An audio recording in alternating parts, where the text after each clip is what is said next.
I'm tired. There's so much information to remember about indirect and direct approaches, about requests. And Elizabeth, will she get her dream team together for Biodent? How will I remember all this? How do I organize these big chunks of information? I don't have time to review all these videos. Magically, there's a way to help remember things. It's a trick our brain uses naturally because it knows we can't remember everything.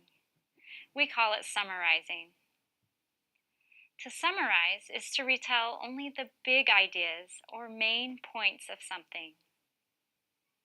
Imagine you're traveling to a foreign country and you've just walked into the best smelling bakery on the planet. Since you are far from home, chances are you will never visit this bakery again. For the daily special, you must buy a dozen items. You wouldn't buy 12 pastries that were exactly the same, would you? Heavens no! You want to try them all. You would pick out the best and most important desserts to buy. You wouldn't be able to eat all the desserts in the bakery either, but at least you could leave with a delicious dozen. And so it is with summarizing. We're given a ton of information. Some information we may only hear or learn once. It's our job to pull out the big ideas, the most important points, or the most delicious desserts. We can't retain all the information or buy out the entire bakery, but we can at least have a dozen new bits of knowledge. In a business setting, the ability to summarize is extremely important. Investors, CEOs, employees, marketers, researchers, executives, and managers are busy. Always. Additionally, they are fed thousands of bits of new information every day. If we were to memorize every new thing put into our brains each day, they would explode. Just as we would explode if we ate all the desserts in that bakery.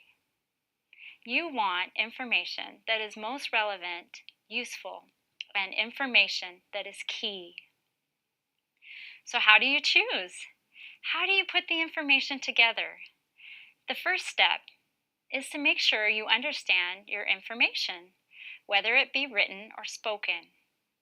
If it is written and you don't understand it, why read it again?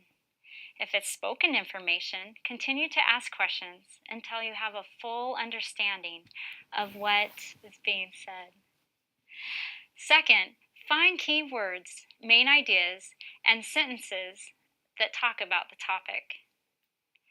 Creating an outline might be necessary to organize big portions of information. Next, write or speak your summary. It should include a topic sentence, supporting sentences, and a concluding sentence. A summary needs to be clear to someone who hasn't seen or read the original material. Don't use direct quotes, examples, or extra details. Think of our bakery. What if someone asked you what the bakery sold? As much as you want to answer, heavenly delectables, this doesn't give your audience enough information, nor does it help solidify the information in your own brain. A summary would describe the pastries. Some were round with chocolate icing, some had caramel and pecans, and some were cream-filled. Again, you wouldn't provide too much detail, such as, they were desserts made up of a cup cake flour, 3 cups sugar, 4 tablespoons cocoa. Remember to use language that is cohesive and brief. Something I was once taught is to imagine you have $2 to write your summary, but you're being charged 10 cents per word. You can't spend more than $2 when you finish your summary. You have to make sure each word has a purpose. Fourth, write supporting sentences that stick to the main points. Follow the same order that the information was given. Finally, write a concluding sentence. Think of this as a summary within a summary. How can you again reaffirm your information in the fewest amount of words? Your brain loves repetition. It's one of the best ways to learn and retain information.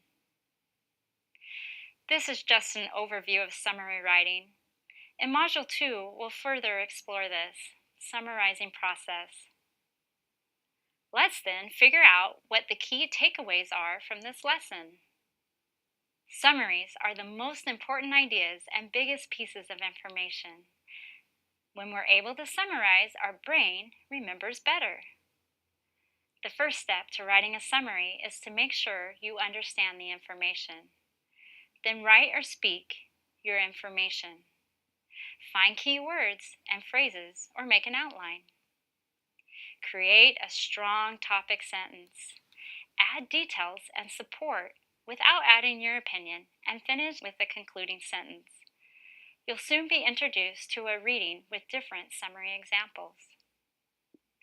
Until next time, thanks for watching English for Management and Leadership.